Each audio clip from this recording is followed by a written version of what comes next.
پھر رسول اللہ صلی اللہ علیہ وسلم اپنے سبز دستے میں تشریف لائے۔ آپ مہاجرین اور انصار کے درمیان میں تھے، یہاں صرف لوہے کی بار دکھائی پڑ رہی تھی۔ ابو سفیان نے کہا، سبحان اللہ، عباس یہ کون لوگ ہیں؟ سیدنا عباس رضی اللہ عنہ نے کہا، یہ انصار اور مہاجرین کے ساتھ رسول اللہ صلی اللہ علیہ وسلم ہیں۔ ابو سفیان بولے، بھلا ان سے محاذ آرائی کی کسے طاقت ہے؟ تمہارے بھتیجے کی بادشاہت تو بہت زبردست ہو گئی ہے۔ سیدنا عباس رضی اللہ عنہ نے کہا، یہ بادشاہت نہیں، نبوت ہے۔ ابو سفیان بولے، آپ ٹھیک کہتے ہیں۔ پھر انہوں نے رسول اللہ صلی اللہ علیہ وسلم کو سیدنا سعد رضی اللہ عنہ کی بات بتائی۔ آپ نے فرمایا، سعد نے غلط کہا، آج کعبے کی تعظیم کا دن ہے، آج کعبے کو غلاف پہنایا جائے گا۔ پھر آپ نے پرچم سیدنا سعد رضی اللہ عنہ کے ہاتھ سے لے کر ان کے صاحبزادے قیس کے حوالے کر دیا۔ جب رسول اللہ صلی اللہ علیہ وسلم ذی طوا پہنچے تو میسرہ کے سالار سیدنا خالد بن ولید رضی اللہ عنہ کو حکم دیا کہ وہ قدا کے راستے مکہ میں زیرین حصے سے داخل ہوں اور کوئی آڑے آئے تو اسے کاٹ کر رکھ دیں یہاں تک کہ صفا پر آپ سے آ ملیں۔ نبی صلی اللہ علیہ وسلم نے میمنہ کے قائد اور علمبردار سیدنا زبیر کو حکم دیا کہ وہ قدا کے راستے بالائی حصے میں داخل ہوں اور حجون میں آپ کا پرچم گاڑ دیں۔ نیز رسول اللہ صلی اللہ علیہ وسلم کی آمد تک وہیں ٹھہرے رہیں، جبکہ پیادہ اور بے ہتھیار لوگوں کے قائد سیدنا ابو عبیدہ رضی اللہ عنہ کو حکم دیا کہ وہ بطن وادی کا راستہ پکڑیں اور مکے میں رسول اللہ صلی اللہ علیہ وسلم سے آگے اتریں۔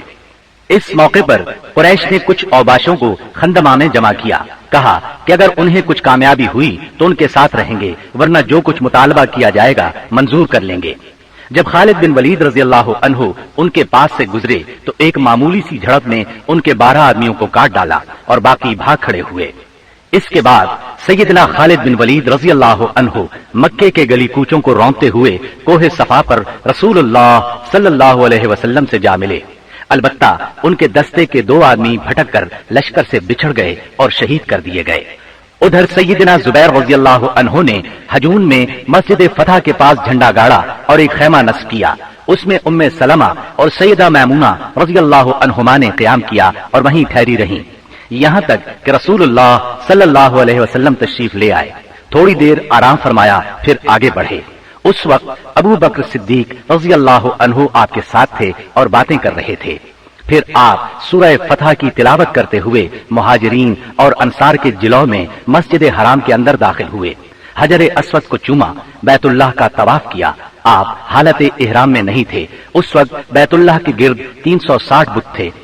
آپ صلی اللہ علیہ وسلم ایک لکڑی سے ان بتوں کو کچوکے لگاتے جا رہے تھے اور فرماتے جاتے تھے، جاء الحق وزهق الباطل ان الباطل كان زهوقا۔ حق آ گیا اور باطل چلا گیا، یقیناً باطل جانے ہی والا ہے۔ جاء الحق وما يبدئ الباطل وما يعيد۔ حق آ گیا اور باطل کی چلت پھرت ختم ہو گئی۔ آپ بتوں کو ہلکی سی ضرب لگاتے جا رہے تھے اور بت گرتے جا رہے تھے۔ جب آپ طواف سے فارغ ہو گئے تو سیدنا عثمان بن طلحہ رضی اللہ عنہ کو بلا کر ان سے کعبے کی چابی لی اور اس کو کھولنے کا حکم دیا۔ پھر اس میں جو بت تھے انہیں نکلوا کر توڑوا دیا، جو تصاویر تھیں انہیں مٹوا دیا۔ اس کے بعد آپ سیدنا اسامہ بن زید اور سیدنا بلال رضی اللہ عنہم کے ساتھ اندر داخل ہوئے اور دروازہ بند کر لیا۔ پھر دروازے کے مقابل کی دیوار کے رخ سے 3 ہاتھ کے فاصلے پر کھڑے ہوئے اپنے بائیں 1 ستون، دائیں 2 ستون اور پیچھے 3 ستون کیے اور 2 رکعت نماز پڑھی۔ پھر بیت اللہ میں گھوم کر اس کے اطراف میں اللہ کی تکبیر اور توحید کے الفاظ کہے۔ اس کے بعد آپ نے دروازہ کھولا۔ قریش مسجد حرام میں صفیں لگاتے کھچا کھچ بھرے تھے۔ آپ نے دروازے کے دونوں بازو پکڑ کر ایک بلیغ خطبہ دیا جس میں اسلام کے بہت سے احکام بیان فرمائے، جاہلیت کے امور کو ساقط کیا اور اس کی نخوت کے خاتمے کا اعلان کیا۔ پھر فرمایا، قریش کے لوگوں، تمہارا کیا خیال ہے میں تمہارے ساتھ کیا سلوک کرنے والا ہوں؟ انہوں نے جواب دیا، آپ کریم بھائی ہیں اور کریم بھائی کے صاحبزادے ہیں۔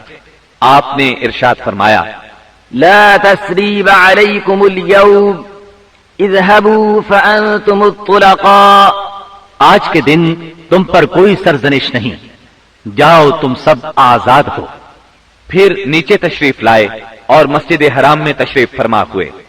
چابی سیدنا عثمان بن طلحہ رضی اللہ عنہ کو واپس کی اور فرمایا، اس کو ہمیشہ ہمیشہ کے لیے لے لو، تم لوگوں سے اسے وہی چھینے گا جو ظالم ہوگا۔ نبوت کے ابتدائی دنوں میں ایک مرتبہ نبی اکرم صلی اللہ علیہ وسلم نے انہی عثمان سے فرمایا تھا کہ بیت اللہ کا دروازہ کھول دو، انہوں نے انکار کیا تھا۔ تب نبی کریم صلی اللہ علیہ وسلم نے فرمایا تھا، اچھا تم دیکھ لینا کہ ایک دن یہ چابی میرے ہاتھ میں ہوگی اور میں جسے چاہوں گا اسے عطا کروں گا۔ یہ سن کر عثمان بن طلحہ رضی اللہ عنہ نے جواب دیا تھا، کیا اس روز قریش کے سبھی مرد ذلیل اور تباہ ہو جائیں گے؟ اس بات کے جواب میں آپ نے فرمایا تھا، وہ اور بھی زیادہ عزت دار ہوں گے۔ اسی روز رسول اللہ صلی اللہ علیہ وسلم ام ہانی بنت ابی طالب کے گھر میں داخل ہوئے، وہاں غسل کیا اور ان کے گھر ہی میں 8 رکعت نماز پڑھی۔ ہر 2 رکعت پر سلام پھیرا۔ یہ چاشت کا وقت تھا، اس لیے کسی نے اسے چاشت کی نماز سمجھا اور کسی نے فتح کی نماز مراد لی۔ ام ہانی نے اپنے 2 دیوروں کو پناہ دے رکھی تھی۔ سیدنا علی رضی اللہ عنہ انہیں قتل کرنا چاہتے تھے۔ اس بارے میں جب ام ہانی رضی اللہ عنہا نے بات کی تو آپ نے فرمایا، جسے تم نے پناہ دے رکھی ہے اسے ہم نے پناہ دی۔